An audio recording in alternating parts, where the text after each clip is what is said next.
C'est une immense joie pour l'École nationale d'administration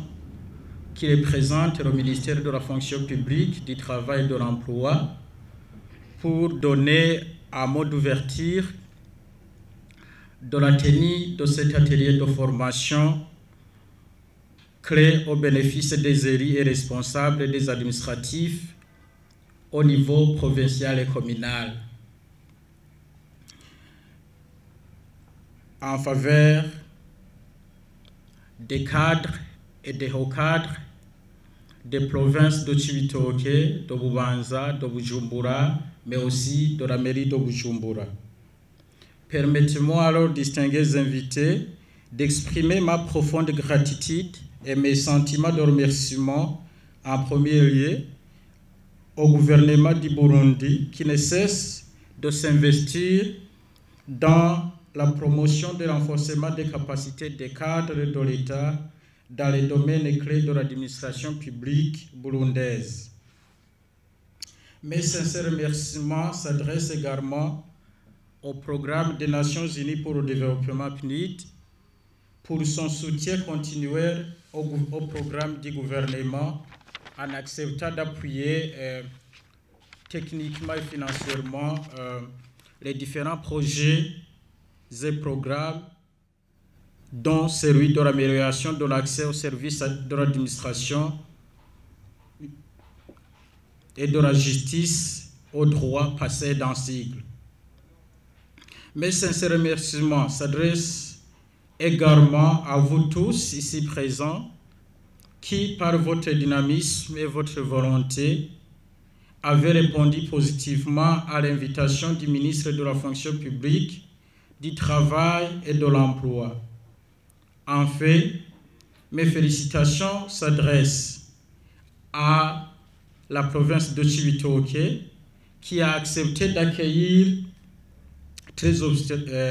avec grande hospitalité tous ces hauts cadres des provinces, mais aussi des communes, ainsi que les enseignants formateurs de l'ENA qui ont choisi de bien conduire cette activité dans cette belle province. En fait, je voudrais juste revenir sur la vision du programme national du développement Burundi sur la période de 2018-2027 qui, je cite, « Une nation solidaire, démocratique et prospère à travers une transformation structurelle de l'économie nationale pour la mettre sur une nouvelle trajectoire de forte croissance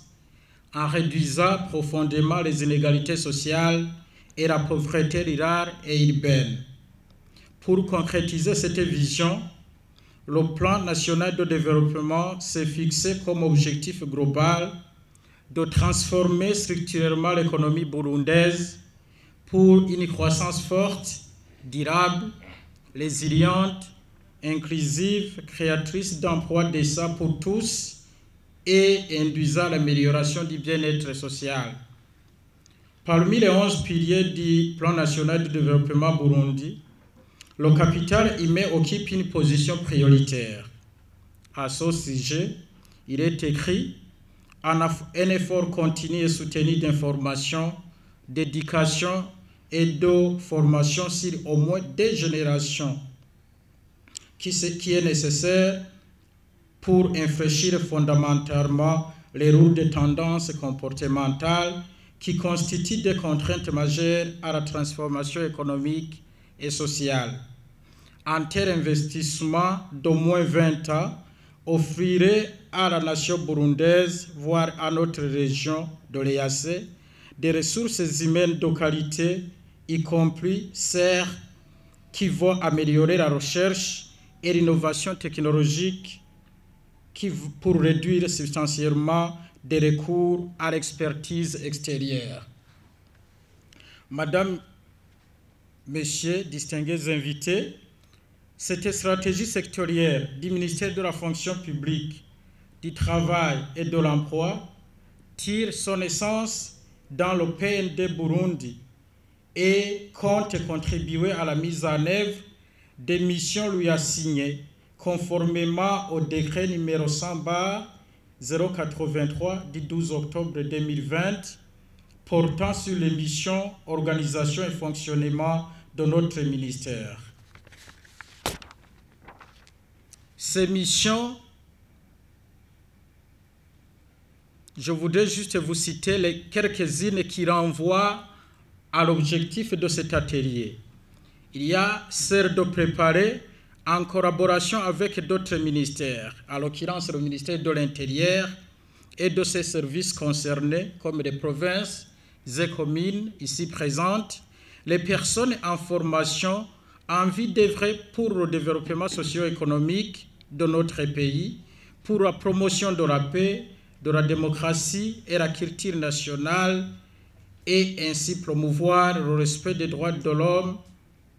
et l'intégration régionale, sans oublier la mission de concevoir la politique en matière de bonne gouvernance dans nos provinces respectives.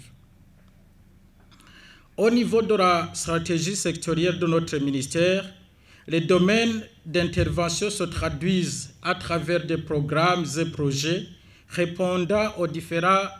défis qui persistent dans les prestations de nos services provinciaux et communaux. C'est ainsi qu'au terme de cet atelier, nous comptons contribuer à l'acquisition des compétences qui vont aider les participants à l'éradication des différentes formes d'inégalité au sein de l'administration publique, à l'élimination des actes de corruption chez les fonctionnaires et les agents publics, à la poursuite de la modernisation de la fonction publique, au renforcement des capacités des administrations publiques, mais aussi à l'amélioration de la gouvernance dans le domaine du travail et sur le marché du travail. C'est ainsi que cet atelier va compter ou porter sur les modules suivants: l'éthique et gouvernance locale, les procédures administratives et financières des communes, l'élaboration et vulgarisation des indicateurs de gouvernance locale, l'optimisation du rendement d'une commune, la planification du développement local, l'élaboration des projets